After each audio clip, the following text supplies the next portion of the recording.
like, I think 7 weeks old. We have this group of friends that we call the second fam. So like there's the family that you can't choose, and then there's family that you get to choose. And that's our this really close group of friends we call the second fam. So our second fam rented a cabin in North Idaho for a week during the summer. And Emerson was, I think he was 6 weeks old, 7 weeks old.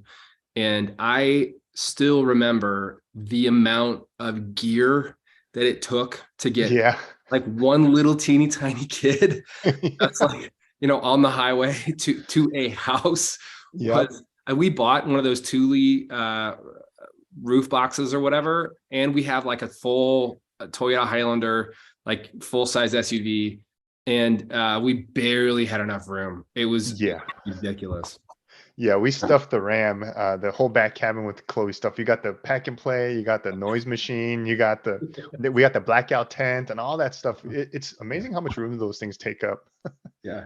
Well, I remember we had this thing, it was like an automatic rocker. We like put Emerson in it and like press the button and be like, rah, rah, rah, rah. And we brought it. That. Yeah, and he hated it. It didn't work. No, you will like this. You don't understand the effort I went through to get it here. Yeah, that's right. Yeah, seriously. We just drove up to, kind of the mid-Willamette Valley, like, well, west central Oregon Cascades, if you will. We just got up there yesterday, and I want to take my Jeep so bad because I took it up last year and had an epic adventure up by Mount Jefferson. And when I looked at the things that my wife had stashed at the front door, I'm like, this isn't going to fit in her car, let alone mine. Like, like, man, maybe I could strap some of this to the roof. Like, should I go run a U-Haul trailer? It's like, how long are we going to be gone again for 1 week? But we have 2 separate pack and plays, 2 of those, like, little tables that are the kiddie chairs that they can eat at, with the trays that like hang from the table, a bag for them. My wife and I long ago figured out that we need separate bags because she gets very frustrated with how I pack. So we have that, all their toys. It's just like, this is why I don't even like to leave home. It does get better, but yeah, it's pretty gear heavy for a while.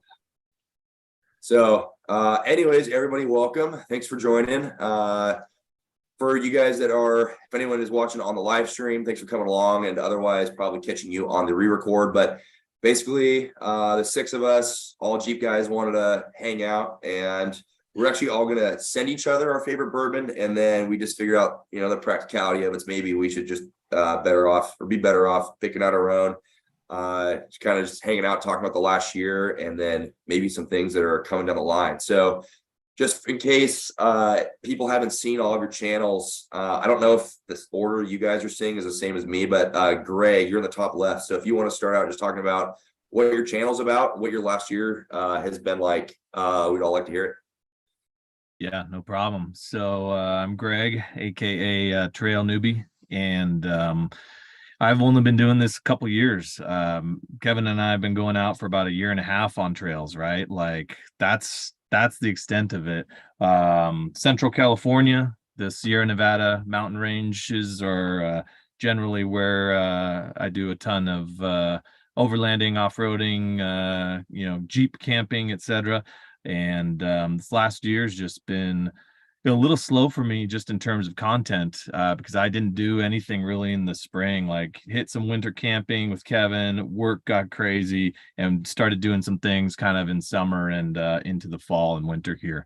So still ramping up from that perspective, and looking forward to next year. Cool. And I may have missed it. Did you say what you drive? Yeah, so I drive a 21 Jeep Rubicon. Doesn't have a name, unlike Ed Shin's vehicles. It's just a white Jeep with a black top. So maybe if somebody wants to like reach out on Instagram and tell me what I should name it, that'd be helpful because I'm. Hey, but wouldn't you have to get rid of your nice Rubicon sticker to do that? Yeah, it's true. It's true. I'd have to. I should change it to like the same letters, but put Trail Newbie across it or something like that. So there you go. Yeah, no, love it. It's Jeep is pretty much done at this point, just in terms of the current upgrades and where I want it to be. We'll see where the future goes, but good stuff for now. Awesome. And I haven't seen, are you drinking, you got some whiskey or? So I do. So I have in a little plastic cup here, really classy style, and sorry for the virtual background kind of flaming out. And I'm at our cabin right now, and I didn't have literally any bourbon here other than the Blantons here. Oh, Blanton's. Hey, Yeah, that's that's good stuff. Yeah. So I don't know who I need to send Blantons to, but man, that's going to be tough to find. I didn't even know I had this here. That's the best kind. Pick me. I'm your best friend. So yeah. So no, good stuff. I was going to be pouring wine if I didn't find this in a cupboard. So That's kind of what I've expected out of you. I really haven't seen you drink much other than the whiskey that Ed brought on our last trip, and then wine. So I'm well known for bringing wine out on the trail. Well, you don't just bring wine. You bring expensive wine that you should be pairing with like steak, but instead we're sitting at a table eating ribeye at like 5 degrees outside. So Kate and I have a rule on that. We never ever bring anything but really good wine. Yeah. If we're gonna bring wine on the trail, it's got to be good wine because it's like it just doesn't do the setting justice to have crappy wine when you're sitting in some like beautiful setting. So like, Greg, I'm on your side, dude. We bring wine all the time, and only the good stuff for the trail. The trail should get the best that you got. I think. No joke. That's what I try to bring out. I am kind of tied to the wine business loosely with my work, and so I have some good stuff to get out there. So love it. Awesome. Sweet. Doc, you're the next one in the order here. So tell us what you're driving. What's your channel about? Oh man, so I've always had Jeeps but I haven't always had kids. I have a 7 and a 5-year-old, 2 little boys, and so when my when my little guy, my oldest one was probably about 3 or 4, was time to start taking him out camping and stuff, and so we would do a little bit of ground camping, and then I started running into people with these rooftop tents. And I was like, oh my God, this is awesome with a kid, especially. And then the YouTube was really just me trying to record these memories of like hanging out with these guys so that they can look back on it. So I can look back. Like we watch more of my own channel than probably anything else. Right. It's just like, remember, that's awesome. This was 3 years ago, and so we do that. And then, and the Instagram thing just kind of happened because some friends of mine were like, oh, put pictures on Instagram, and the people liked it. It's a 2013 JK. And if you were paying attention, man, we replaced the alternator out in the middle of Kofa Wilderness yesterday. And was it yesterday or the day before? It's running together. It was. Did you bring a spare alternator with you? Like, how do you replace an alternator? I'll tell you what. So let me just give a quick shout out to Willie's Overlander. If you guys know who he is, his name's Jeff, and that guy drove hours to go outside the wilderness to Blythe, California. He crossed state lines. I know Blythe. There was none, Blythe, there was nothing in Quartzsite, and so it was either Yuma or Blythe, and so he went to Blythe and got the only alternator in town. I called around, thank God for Starlink to be able to, do this kind of thing. Oh, yeah. And then, and the way that we knew it was the alternator was I was having all this crazy electrical stuff, and then literally popped up the hood and it was smoking. Like the alternator was smoking, and the plastic on the alternator housing was melting. So we checked it with the temperature gauge. It was over 500 degrees. Yeah, it was just like, all right, we're gonna have to replace this thing out here. We did this thing where we traded batteries out with my buddy Jail Overlander. So what would happen is he would give me his battery, and then we'd jumpstart his vehicle off of somebody else's vehicle so that he could charge my battery while I drove his battery down to 6 volts. And then I'd give him his battery back. He'd give me my battery, which is now back to 12 volts, and drive. I'm literally just. So you're on the highway, just like waiting for the battery to die. Lose your power steering, everything, and then like pull over the side of the road and hot swap the battery. No. We're on a trail. We're like 6 hours from a road. So this was a crazy thing. So we're swapping batteries, and then my secondary battery was being charged by somebody else's rig. And it was a fiasco. And we did all that just to get close enough to a road so that then Jeff could jump in and not have a 6 hour there and back. And we knew we had to get out anyways. And it was just like, let's just keep the the group together, but anyways, yeah. So we did that. So that Jeep, I love this Jeep. And it's, man, we spent 54 nights in it this year, on top of it. And I can't imagine getting rid of it, but it's breaking down more often than it should be. So I don't know. We might Are you gonna switch to Toyota? I hear they're really reliable. Yeah. Unless you run them into a tree, Ed. Oh man, I have to change my name to Doc Is that too Toyota. soon? No, not happening. Done for 392, Doc. Yeah. Yeah, it's coming. It's that's probably where we're headed. Yeah. It's so funny. Every time I go on Instagram and I see a new story from you, I'm just like, all right, I need to take a seat. I need to like absorb what I'm about to hear. And the first thing I saw was you had like an oil over temp, or what were you saying? Like an oil hot or something. Yeah, so that hot oil thing, right? Yeah, if you watch that story, it's probably not still up, but basically that's every light was going off, and hot oil is what goes off on your dash as like the primary thing when everything's wrong. And so the oil was not hot.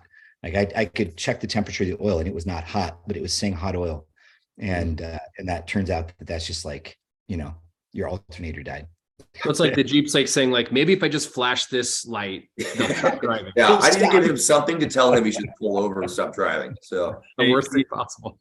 Hey, so Ed is new to the Jeep scene with a JL, and I have a JL, and these are all JK owners all around us here. So Ed, just want to let you know, we don't have these problems. Okay, we have we don't have these. So here's Not the deal, yet. though. You will in 10 years, but the difference is you won't be able to fix yours. At least we can fix it. True. Well, I'm keeping an eye out for the eco diesel issues that might come up. Oh yeah. Yeah, true. Yep. Ed, how long have you had a JL? Oh, just a couple of months now. So, How did you like being referred to as a Jeep guy? man, it's so weird, man. Okay, so for those of you who don't know my channel, I used to drive first like a Tacoma and then a Tundra. So I was a Toyota guy all the way. But I will say during that ownership period with the Tundra and the Tacoma, I had like recall and TSB notices that I got on email. I mean, even Toyotas have that, people don't really talk about it, but it happens. So after that, jumped into the Ram, and then speaking of the Ram, just got a recall notice on the tailgate. I guess there was like a misaligned tailgate thing, which I need to take it to dealer. I haven't had any issues, but I guess it's a good preventative measure. Yeah. And then I got a Jeep. So it's like now I'm on Team Mopar. So I'm anticipating all these issues based on what everyone is saying, right? Like, Funny. but that's just part of the fun, right? Like, I mean, we can't just have all good times without any challenges. So I first like heard of you when Kevin did his video that was freaking amazing last year. Yeah. And you were in that, and I'm like, oh, this guy looks awesome. You jump on his channel, I'm like, Toyotas and Get him out. Yeah, it's funny. I mean, as creators, all of us, we will probably start to see, or if we have not already seen, there's different kinds of like fanatics, right? There are the brand fanatics, like hardcore Jeep, hardcore Toyota, hardcore Ford, or whatever, and they'll give you a hard time. They'll bust your balls sometimes, but whatever, it's all in good fun, in my opinion. But we also have the people who are fanatics of just going outdoors. So they don't really care about the brand. They're just like, oh, you like to use this kind of tent or this kind of rooftop tent, and then you build a bond through that with some of my subscribers and viewers and fellow YouTubers too. So it's just kind of like an interesting like demographic and field that we start to encounter when we start driving these different kinds of rigs. But this is a Jeep. Sounds like a Jeep live stream right now, so I'm not gonna stray beyond that. I think that if you go out a lot, like what I've experienced is if you go out a lot and you use your rig a lot, for the most part, you become a fan of rigs. Of rigs in general. It's like one of my favorite things about like Overland Expo Pacific Northwest was just seeing everyone's actual rigs, not like the sponsored rigs, but like in the camping area, just what people had paid for with their own money and built themselves. And like, it's just, I think a lot of people, like you said, Ed, just love rigs. And even though I might not buy a Subaru, like I'm still, just because that's just not me. I'm not, nothing against Subarus, but like, I don't want one, but I love seeing someone else's and like what they've done to it. And I would definitely go on the trail with one. Agreed. Yeah. Yeah, check out my buddy. So my buddy has a Porsche Cayenne, and we're building it. We put a roof rack on it, gave him my old tent and stuff, and Nice. coming out. You'll start seeing him hanging out with me a little That's bit. cool. So that's gonna be a fun one. That's Nice. cool. Hey, in the chat, I don't know if you guys have the chat. I got it on my phone down here. Carolina Overlander says, need a JT on the channel. And what's up? Yeah. So, Hey, yeah, Carolina Overlander. yeah. I gotta be honest, when I heard Ed was getting a Jeep, I'm like, oh sweet, what color JL or JT did he get? Yeah. I was shocked that he got a JL, which I think is awesome. They both have their place, but I totally agree. Actually, we were talking about this when we were around the campfire, I think. Like a JT on like 37s or larger looks so badass. It is But so but cool. but if it's less than 35s, it looks super weird. Oh yeah. Yeah. It looks Yeah. like You don't, a yeah. rope. I don't know you if Yeah. you have one with 33s, but Yeah. it looks awesome. Yeah. So actually, Ed, surprised that you deviated from the truck realm there, but Well, if I didn't have the Ram, I probably would have went the JT route.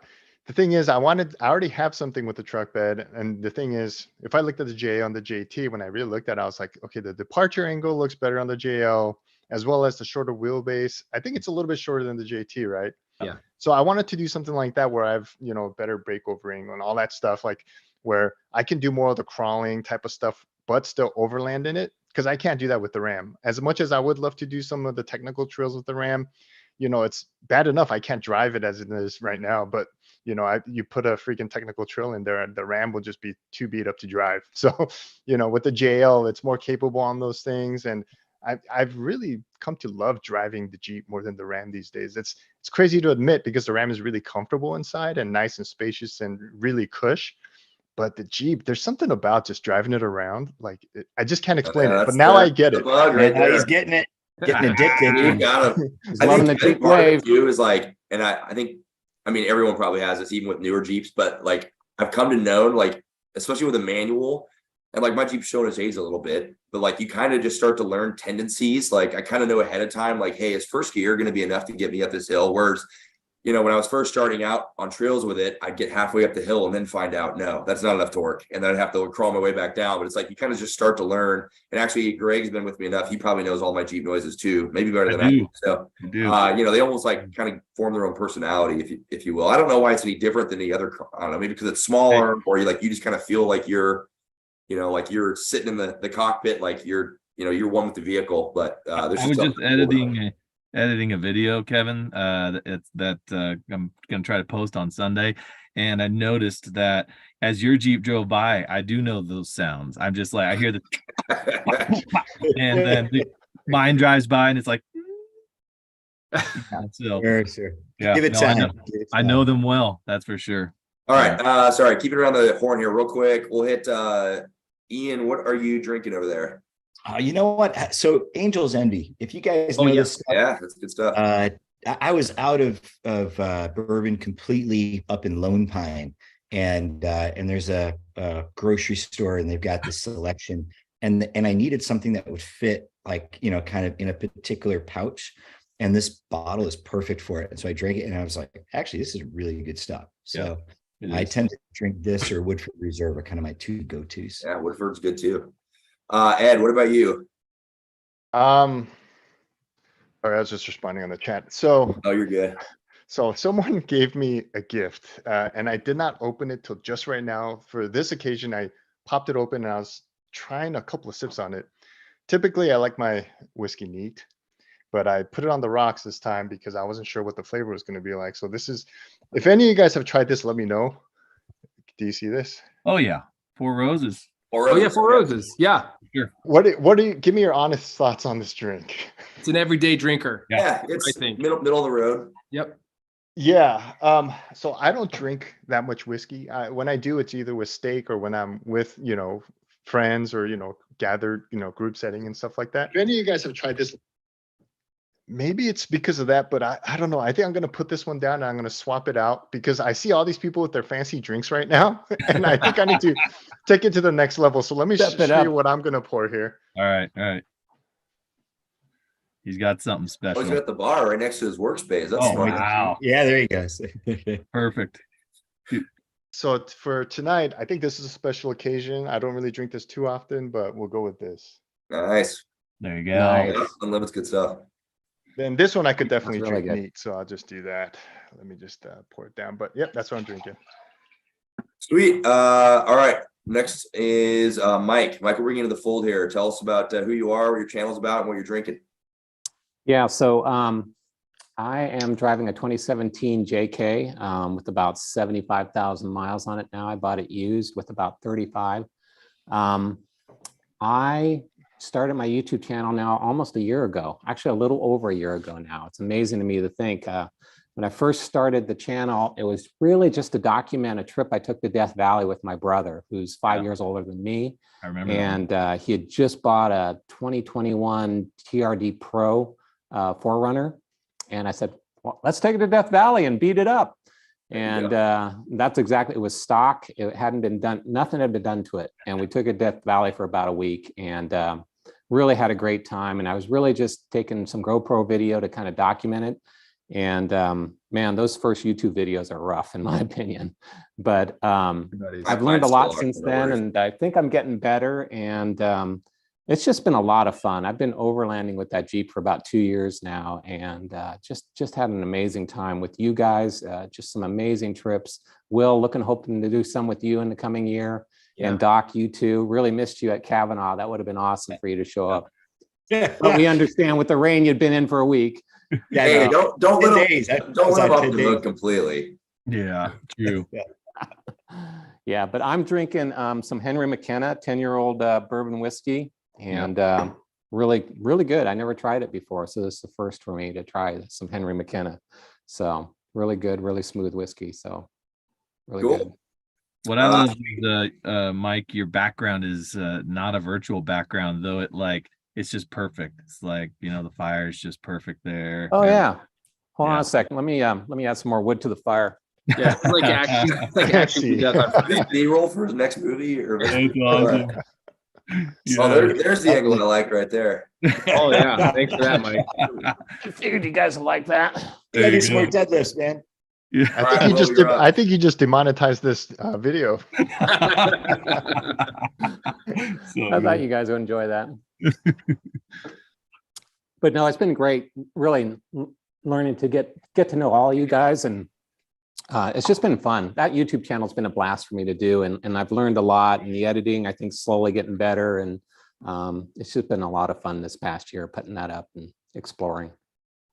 Yeah, and I think it's awesome too that we've talked about this ad nauseum, but especially with Greg, Mike, and I mean, we all individually met via Instagram. Actually, Greg messaged me, and then Mike messaged Greg, and like Greg and I started hanging out, and then we brought Mike brought us out with him on the last trip, or 2 trips ago when we went up to Kavanaugh and everything, and we've had a great old time. So it's kind of cool who you can meet.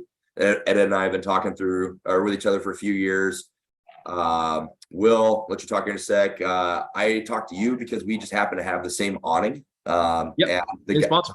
Yeah, exactly. So Theo got us in touch, and then Doc, I don't even know how we started talking, but you and I met up in San Diego a year ago now, and so it's just cool that I think we're all that the internet, the way it is, good and bad, but we're all able to use it as a tool to be able to actually meet up with each other, find people with common interests, and so it's just kind of a cool avenue to do it. It's match.com for overlanders.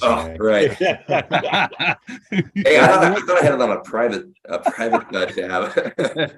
I have a question for you guys. So overlanding or car camping has been around for a good amount of time, right? So before social media, before things like Instagram and YouTube, how do you think people got together in groups and got to know each other and go out in groups, trips, like outings and stuff? How do you guys think that happened? That's a good question. Yeah, I think one way was probably organizations like Cal 4-Wheel and Adventurist and other groups like that. I think that's one way, but that's kind of how I met 395 Junkie. Daniel was through a Cal 4-Wheel event in California down in Death Valley. And I would have never run into Daniel without that event happening. And then we started talking on Instagram after that and did some trips together. So great dude. I think that was probably one of the few ways people with common interests like overlanding got together with organizations like that. I think overlanding kind of is coming of age at the same time as technology is coming of age as well. So I think 10, 15 years ago, there wasn't nearly as many people doing it the way in which it's being done now. So I can imagine, 20 years ago, flyers at coffee shops and, 4-wheel drive stores. I know here in Boise, we have a place called called Bucks, called Bucks 4-wheel drive. Yeah, it's a B and an F. And they've been around forever. They've been doing mods on vehicles forever. And that was kind of a place where they would put like flyers in the window, and they would have meetups and things, and you could get to other people. But yeah, it's a totally different now, because we're all in different places in the country, which is so cool that, like in some ways, we're so much more connected now than we ever could have been back then. Yeah.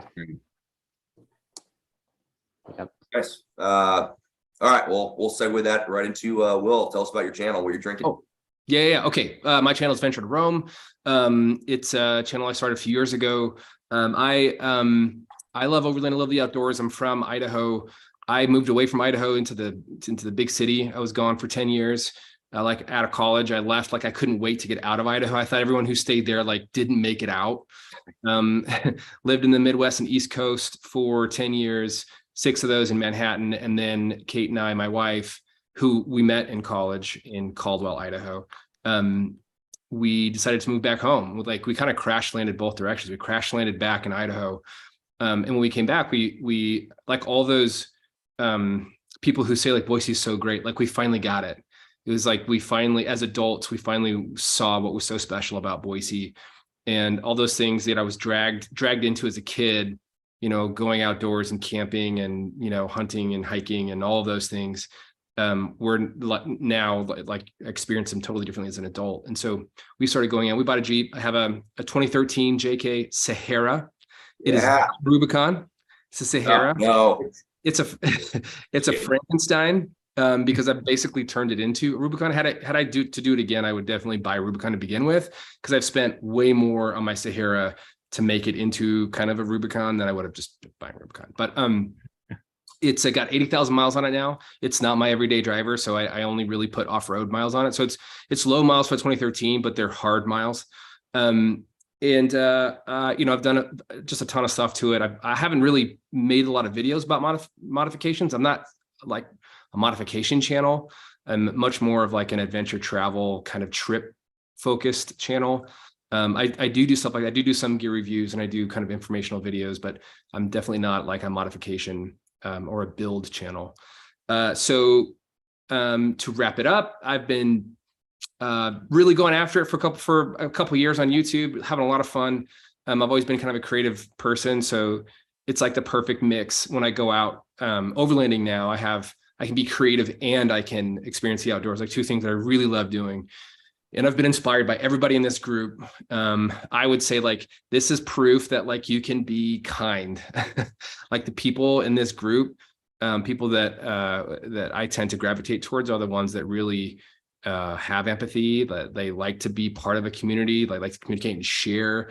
And even though like people might think that we're competing, I guess, trying to get viewers for videos and in our channels and subscribers and things, like what I've found is exactly the opposite, especially with this group. Like everyone's been so kind, so helpful. Everyone's always trying to help everybody else, trying to be better and go farther. And so, it's a pleasure to be here amongst these folks, because we have either been in collaborations, helped each other out. Ed's like the nicest guy in overlanding. Like, well, I had like 0 subscribers, and Ed was so kind to me. Always, I would like reach out to him on Instagram, and I'd be like, "Hey, I just made this video, man. Can you check it out?" He was like always like so encouraging, gave positive feedback. So it's a pleasure to be here.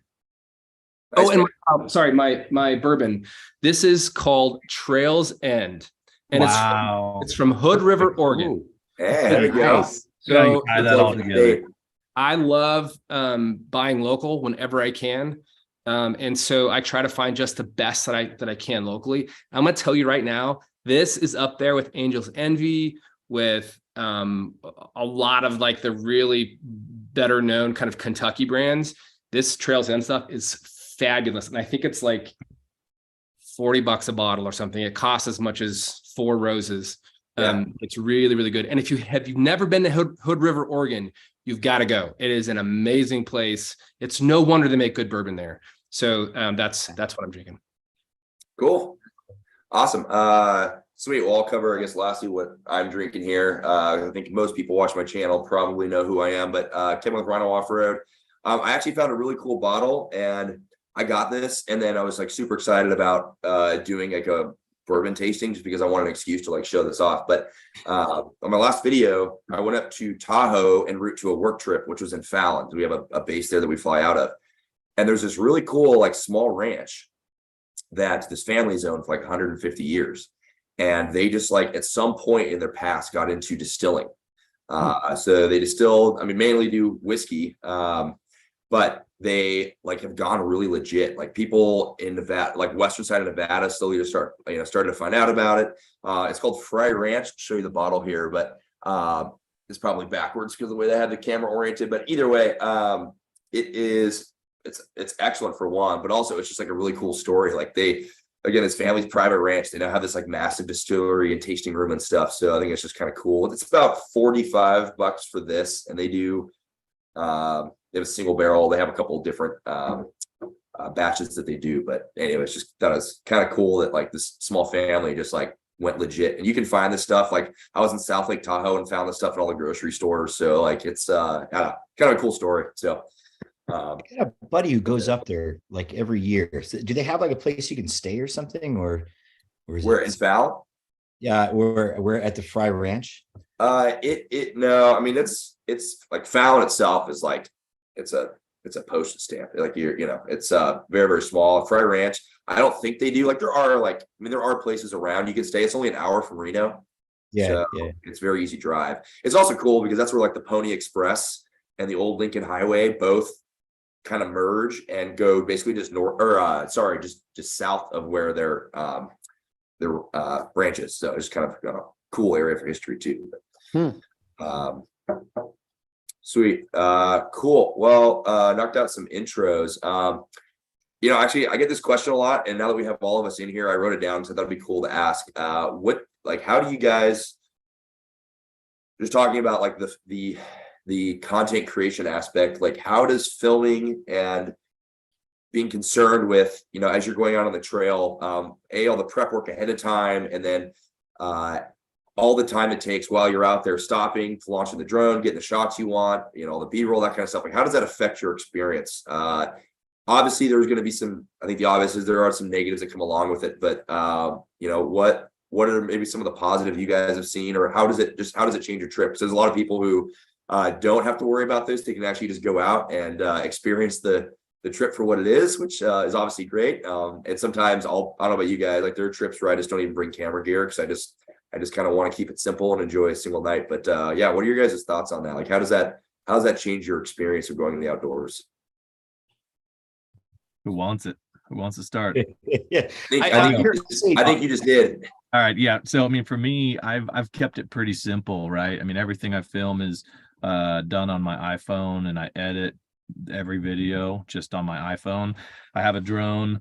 But that's crazy, by the way. That's insane. Like you would save yourself so much time if you just used a computer. Edit. No, he's told us, I'm gonna dive you out here. He's told us he's been like laying in bed about his like wife's reading next to him, and he's like, hey, you gotta be quiet for a second, I'm about to do a voiceover. Yeah, exactly. Hey, don't feel bad. My earliest videos, they were all done on my phone too, man, using Power Director. Yeah, I learned a lot doing it nowadays. I mean, can't imagine. Phenomenal footage.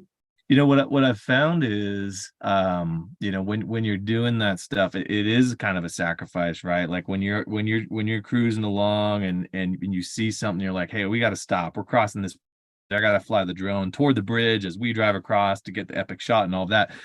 It feels like, man, what a crazy waste of time or whatever, like when you're kind of right there in the moment. But when you get to go back, and sometimes you have people waiting too, right? If you have people who are not creating content with you, it's like, hey, everybody, like, hang on just a second. And you're on radios going, okay, drive now, keep the formation close, all those things, right? You feel a little bit crazy doing it. But what I've found is then when you're going back, you're watching it back, you're editing it, you're pulling it together, you're putting the music in and everything, yes, for content creation for subscribers and others to watch, but also for yourself. It's like you kind of relive it in a way where you didn't see it there in the moment necessarily. And then honestly, it's very rewarding, right? It's very fun to watch back. It's very fun to see from that perspective. And then you have it forever. I mean, there's so many things that, you drive right by, obviously every day, but on our trips as well. And you just didn't capture it all right then and there. And even if you weren't filming, you'd still have that same, situation. You just didn't, you're trying to remember back. You're trying to be like, oh, I remember that spot. It was, it was pretty cool. But being able to go back, watch it the way we do, honestly, that's the bulk of why I do it in the first place, is to be able to go back, watch it back, see it, and then have it, 20 years from now in that same context. So I think there's like three kinds of trips for me. One is the trip that I just go on. I don't bring the camera. It's just for the family. It's like a private, and it's not about capturing anything. And like on those trips, I find I look at things differently. Like my eye looks at things differently on those trips. And it's really nice to have those. The second type of trip is one that you're going to make into a video. But it's like a trip first and it's a video second. And so you're really trying to capture what you can, when you can, without kind of cutting into the rest of the trip too much. And that's where you typically get, either you get like one long drone session or just a lot of handheld stuff. Generally, that's not a lot of outside of the car stuff. It's a lot of dash cam. It's a lot of out the window. It's a lot of person-to-person detail shots, but not a lot of wide epic shots. And those make really good videos too, if there's a story in there. And the third is the kind that you're like, okay, I'm going to film this. And you have an approach to it. You bring the right equipment, and everybody knows if there's people with you, like that's the expectation. And so you really focus on filming the trip. And I'm not sure any of those is better than the other. But I will say that when you set out to film it, the trip for me, the trip changes. It becomes almost that's when like the tail starts wagging the dog just a little bit. Sometimes it's like, okay, I know that rigs driving over bridges makes good shots for YouTube. So I'm going to be sure to get that. It's not like, oh, look at that pretty bridge. It's like, I need to get that shot. So stop, get the drone out, or set up the tripod or whatever it is, or water crossings. It's like, I know water crossings are money, so I'm going to make sure I shoot the crap out of that. Instead of like, oh, there's a water crossing, cool. And then you kind of like, film it as you drive through. So I would say that those are the three types that I go on. And I'd never go on a public trip. I've never been on a group trip or a club trip. I have a really, really small, tight group of folks that I go out with. And they are fantastically patient. And they're one of the reasons I make the videos the way I make them is because it's as much for them as it is for me. So I want to make sure that I'm telling their story for them. And it's like a love letter to them as well as, a YouTube video. So anyway, that's my experience with that.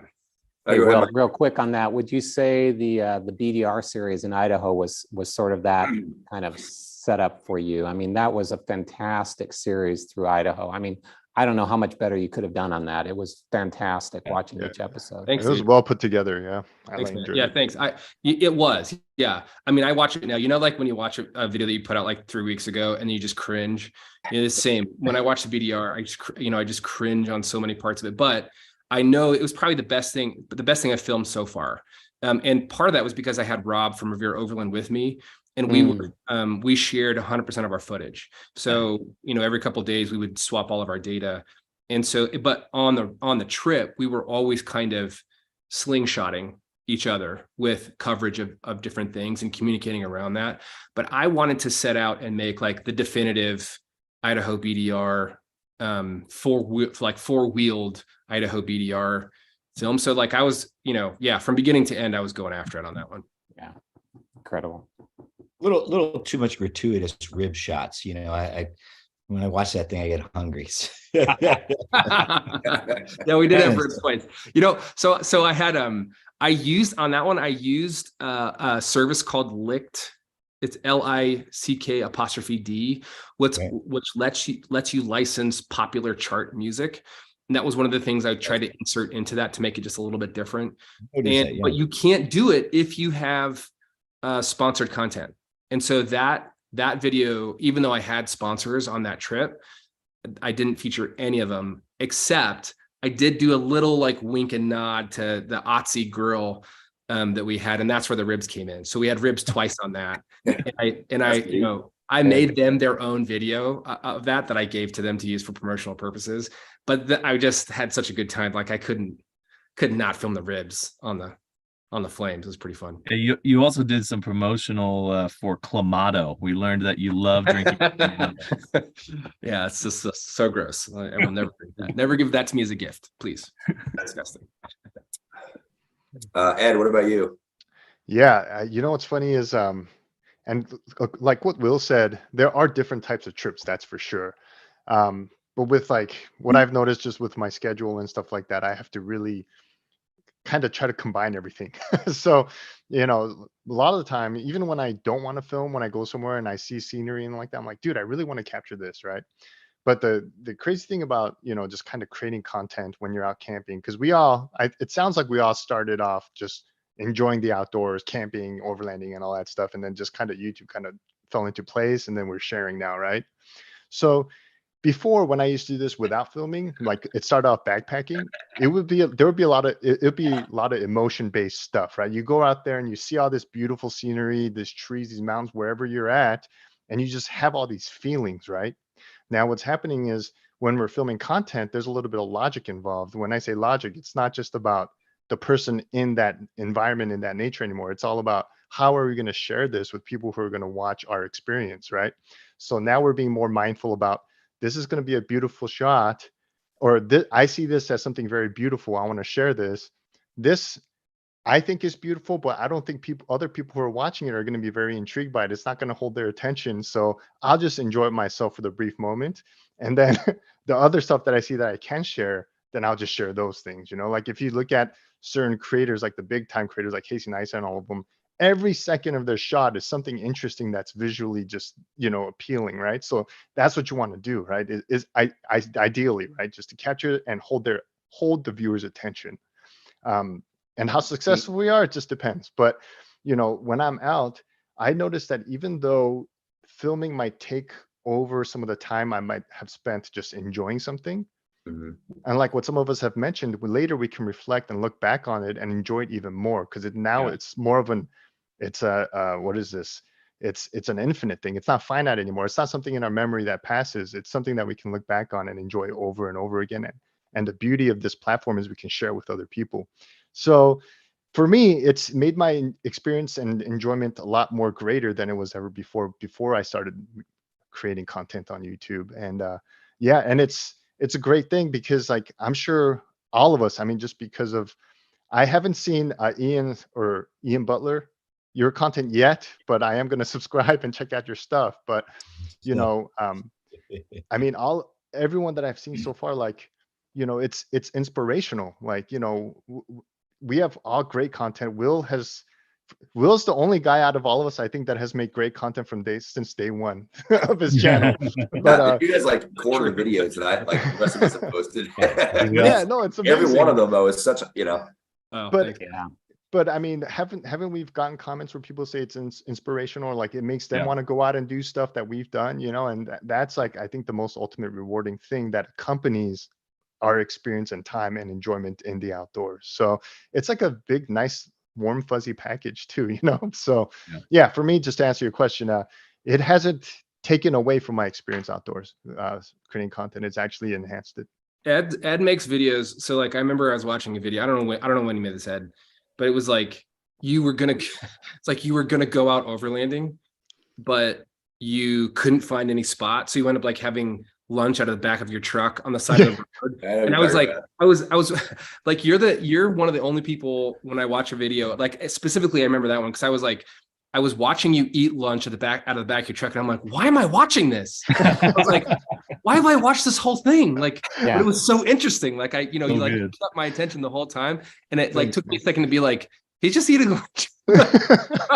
Dude, no, I gotta agree with that 100%, because Ed has some of the things I just remember about his videos is like when he's closing that tent and it's crunching because it's frozen, the sound of that tent crunching as he closes it, or just heating up a pot of coffee in the morning on that electric burner, or, you know, just simple thing, or stepping into the snow with your Instagram shot there with the music behind it. Little things like that just stick in my mind. So Yeah, kudos to you for that, because that says something about a content creator, I think. Thank you. And I think that's all of us. I don't know why some of those things kind of stick, because it sticks for me too when I see certain creators, and the things that you don't think you would remember, you end up remembering, you know, and it's just, that's just the magic of, you know, content, right? Like you just don't know sometimes, like, you know, you'll make a video you don't think will do good, all of a sudden does great, right? Like, and people resonate, whether it's because people resonate with it or with the person behind the camera or in front of the camera or whatever it is. It's just, you know, we do our best, and then, you know, we just enjoy it for the most part. And then well, I think it's real, right? Because like that's probably all happened to some of us. You like go out, you're like, man, I know the best campsite. Like this is just going to be freaking gorgeous, right on a river. It's going to be snowing, and you get there and there's a whole bunch of vehicles there, and you're just like, oh, well, shoot. And for a lot of us to be like, well, I guess turn the camera off, throw it back in the car, and we'll figure something else out. But to actually be like, well, I'm here to tell a story, so here's the story. I went out, I tried to camp somewhere amazing. And it didn't work out. I think those are, and it's cool too, because like you have obviously the videos with like just you know, incredible amounts of snowfall, whatever it is. You're like, you're digging you're like starting your truck and scraping off like 2 feet of snow off your windshield. But you also have the videos where it's like, it's literally just titled like, this didn't work out the way I wanted it to. Or like you had a solo camping trip that you did with your truck, and I think the video somehow it starts something to the tune of like, you know, like sometimes you have those amazing weekends with incredible views, blah, blah, blah. This wasn't one of those trips. You know, it's like, well, yeah, that happens.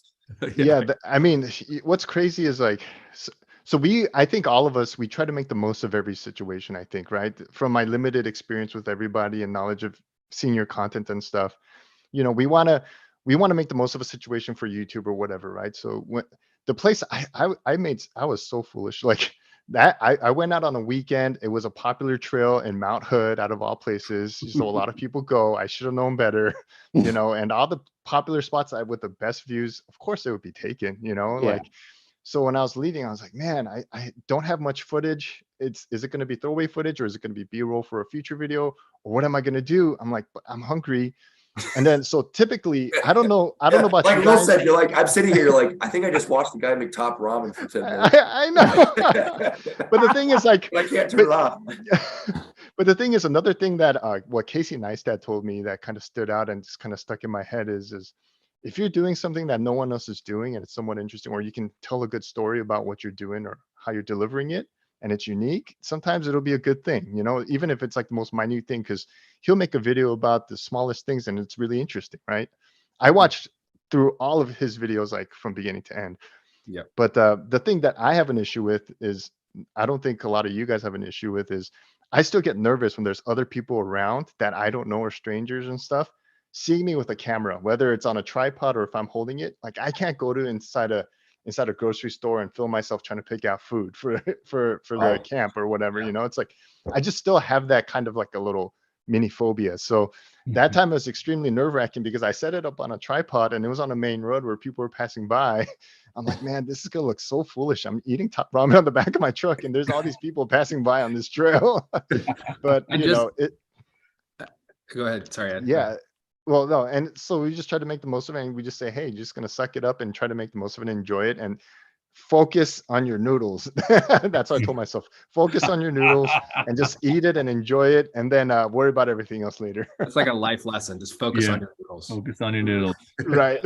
I just had that happen, and I was in. So I'm making this video about my first time in forever hunting, and so I go through this whole process of buying a new rifle and all the equipment, and and then I go on this sub-zero wolf hunt, but I'm in like Cabela's or Sportsman's Warehouse or one of these places, and I'm like, I'm trying to document this. And so at first I was like, excuse me, is it okay? I've got this little YouTube channel thing. Is it okay if I just like turn my camera on for a second? Everyone's like, we don't, just do your thing. And so then I went up, like, I'll turn on the camera, and I went up like trying to find a quiet aisle to walk down, and to do like, I'm in Cabela's, because it's just like, it's so weird to be doing that, to watch someone else walking around, with a camera or a phone or whatever. Yeah, it's not. Like, I feel like a 13-year-old girl right now, like, like taking shots on my food so that I can go post it on the gram later. But we basically do the same thing, just with Jeeps instead of.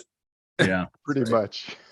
Gents, we got about just over 5 minutes or so. What I want to do real quick and take like a minute apiece, just talk about what 2023 is going to look like for you, either personally, for your channel, or maybe both. So Greg, we'll bring it back to you. Yeah, so this year I've never been to Overland Expo. Plan on getting to one of the Overland Expos out here, and I do have a work trip up to British Columbia, and so I actually contemplating driving my Jeep up there, and I'll probably stop through and see you on the way. Yes. And we'll see that if that comes together, that's going to be in March. So looking forward to that. Really, for me overall, just kind of more consistent uploads from my end. Like I said, this last year, I did more stuff in the tail end of the year. So kind of more consistent from that perspective. I should be able to get out a little more often.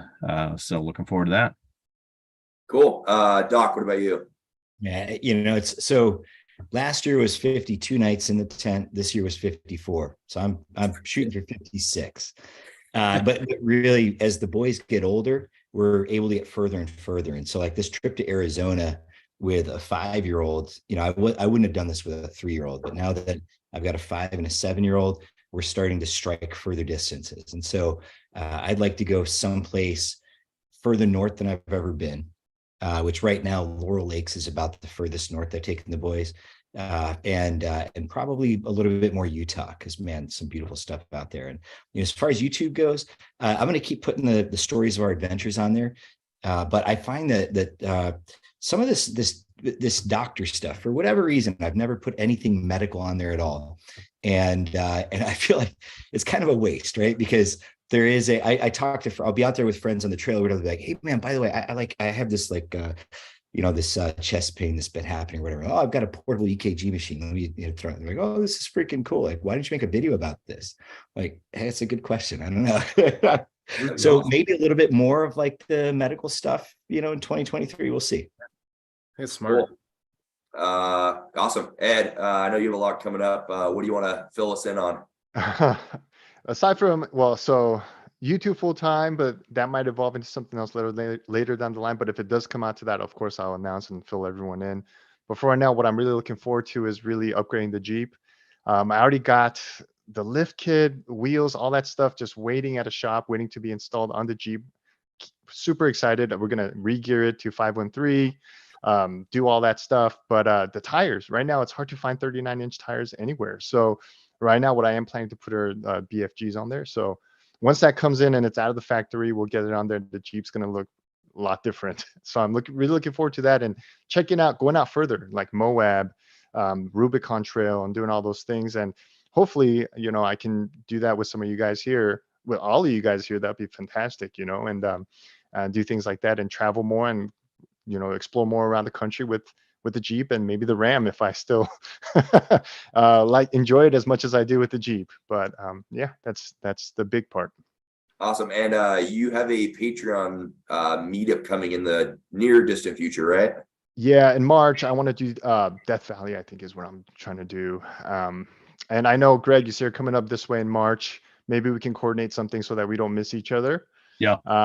And then I want to do a Patreon meetup in Death Valley. I'm trying to do like every month or every other month in different parts of the country, quite possibly, if time allows, one meetup in the East Coast somewhere. So I do want to explore more Idaho. So try to get in touch with you, Will, and try to do some stuff out there. The only time I was out there really overlanding, we got stuck in snow so many times with Nate. I saw that. Yeah, I saw that, Nate. Yeah, I talked to Nate about that too, and he was like, it was just bananas. Yeah, it was brutal. And I brought the wrong vehicle. I wish on that trip I really had the Jeep with the bigger tires. It would have been a much different trip for sure. Mm-hmm. The Ram You guys is went heavy. you guys went like a quarter of a mile in one day. Yeah, if that, man. If that. Dude, we was brutal. talked about it. As much as it's great filming, it like you almost get so frustrated. You're like, I can't even handle. I don't even want to, like, I know this would be great footage to get, great content, but you're like, I am so frustrated right now. I can't even bring myself to do it. You almost need to like start, hit play, get the thing way out of the way, and just like it captures whatever it captures, because I'm not fussing. Yeah. Well, let me tell you something though. Those moments are sometimes where you get the best footage. Oh, yeah. So there are times where we're just like struggling and just going through all sorts of crap, and we're just like, man, I don't want to film. When you the exact moment you think like that, hit record, because that means there's just a lot of suck happening, and a lot of people want to see that. Yeah. That's when you put the camera in everyone's face. Like, how are you feeling right now? And they're like, ooh. It turns into the Kardashians of the outdoors and overlanding. Yes. Yeah, that was this thing where we were like swapping batteries and like didn't know if we were gonna make it, and we ended up towing the Jeep a little bit and stuff. And it was just like, yeah, I just did not bring. I just didn't want to record. I was just, I don't know if I'm gonna make it out of here. It's not normal. It's not a normal decision. Yeah, exactly. All right, Mike, what about you? So this year I've got a fly fishing trip to Montana planned. I'm really looking forward to it. 5 days, 4 nights. And I'd like to get with Doc and Will and Ed again, and all you guys, you know, for some trip in the coming year. So I'm really looking forward to next year. I'm going to be doing a Bronco walk around next week, actually on Sunday of this week, Bronco Raptor walk around that's been outfitted pretty nicely. So I'm going to upload a video on that probably in the next week or so. But a lot of trips planned for next year, and certainly Idaho's on my list and Montana's on my list, and quite a few other places as well. Cool. Good deal. And Will? 2023. So 2023 for me for YouTube. I've got more collaborations planned. So I really love doing videos with other channels, either being part of their collaboration or hosting them on mine. So there's virtual and I would say like in-person collaborations trips that I want to go on with other folks. So for me, it's kind of expanding my little circle of trust in terms of who I go on trips with more in 2023 and seeing more places. We're debating, we're doing our calendar right now. We're debating the Nevada BDR, the Oregon or Washington BDR, and the Wyoming BDR. And we're trying to figure out what timing works best and who we might be able to go with, or if it's just going to be me and Chris, or Kate and I and Chris and Elsha is kind of the core group. And then I think we're going to go do Glacier National Park this year. So it'll be my first national park, which is kind of hard to film, but so I think we're going to go up there. And I've been recently working with a trailer company, so I might do a little bit more showcasing trailers. We've got this idea to do, it's called Winerlanding. So Greg, you might appreciate this. We'll go to Walla Walla. We'll overland to Walla Walla, Washington, wine taste, and then overland over the Strawberry Mountain Range into the Willamette Valley in Oregon, and then end up on the coast. And so, but it's kind of like we'll go wine tasting, the Pinot Noirs of Willamette Valley. So there's some thematic things that we're working on next year. I would love to get down to like the Bishop area of California and then down to like Anza Borrego. Yeah. I'd love to do those. I know everybody's already done it, but like it's calling me to go down there. And then I would love to do the Tahoe area. I've wanted to do Tahoe area for a long time. So those are what we're looking at. And then in 2023, the last thing is I will be getting a new overlanding vehicle. And I can't tell you what it is yet. And it's not like I'm keeping a secret. It's like I literally can't tell you what it is. It's a Bronco, he's gone. It's not a Bronco. He's out. We're on the same page, right? It's not a Bronco. All right. Is it going to be an electric vehicle? I cannot tell. I will say that we do have an electric vehicle, and it's great. And there are 2 vehicles that we're looking at getting in 2023, and one of them is an electric vehicle that is also an overlanding vehicle, or could be used for overlanding, and the other is totally up in the air. So anyway, I can't wait to figure all that out, and then maybe I will do some builds on the channel, but that'll probably be mid to late 2023. Cool. Sweet. I guess I'm last. So for myself, so I actually start the workup process for deployment throughout this year, which means good and bad things for the channel. The good things are I spend a lot of time in really remote places where I can take and drive my Jeep, and so I can actually get a lot more shorter trips out of it. That said, still looking to go to the expo. I'd love to go. Will go to the Pacific Northwest as well as the just Expo West as well, and then I really want to, like, when I thought about where I want to spend a lot of my time, a lot of it's driven by the fact that my son now, who's almost 4, is really at the age, which Doc would beg to differ because I'm sure he brought his kids out at like childbirth. But I've kind of been holding off just because he can be a little bit of a handful, and I wasn't exactly sure how he was going to like it. But I plan to bring the family on a lot more. especially because that helps convince the wife to let me go on trips. So, but looking to go both to Big Sur, which Doc, I'll definitely be hitting you up to get some good routes from you, and then just the east side of the Sierra. I mean, I'm blessed to fly over it almost every day, and there are so many roads out there, trails to everywhere, that I want to actually put rubber to pavement or rubber to dirt, I guess, and start checking them out. So yeah, should be an exciting year. This last year's been really incredible, and it's fun. Like when I look at the same time last year, who I really knew in this group, it was Greg, and I think Ed and I have been talking for a long time, just really via Instagram, and the same thing with Doc, but hadn't met Will, hadn't met Mike, and hadn't met most of you guys in person. So I think it's just really cool that again we can come here and recap what the last year's looked like, and I'm really excited to see if we can reconvene this a year from now. How different this might look as well. So yeah, cool, guys. Any like parting shots? My wife's giving me the like, hey, we got to go to dinner signal. So yeah, real quick, just want to thank both Will and Ed. You guys have done a lot for a small channel like me, and really want to thank you guys. You do an awesome amount of video content. Doc, you also, I mean, you're an inspiration as well. If I ever break down, I'm calling you, man. You're gonna be my first call. So appreciate all you guys, and obviously Greg and Kevin, you guys have been awesome. Love trips with you. So it's just been a great year. Yeah, it's mutual. Appreciate y'all.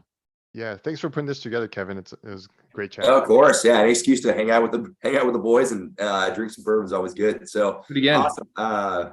We have just a reminder, and this is all going to be relative to how my layout is, but we have Trail Newbie here on my left, Doc Wrangler on my right, Ed Shin's down kind of here, Will with Venture to Rome's right here, and Mike with Fly Fisher 530. If you guys haven't subscribed, I'm sure most of you have at this point, but if you haven't, be sure to check out their channels. I have all their tags up in the title of this video. And then they all have Instagram as well, so you can keep up to date with what the latest builds are. And it sounds like there's a lot of cool stuff coming down the line for all of us. So, gents, cheers to you. Here's to a great 2023. Sweet. Cheers. You guys enjoyed this. Happy New Year, guys. Happy New Year, everybody. Happy New Year, guys. Take care, y'all. Bye-bye. All right. Yes.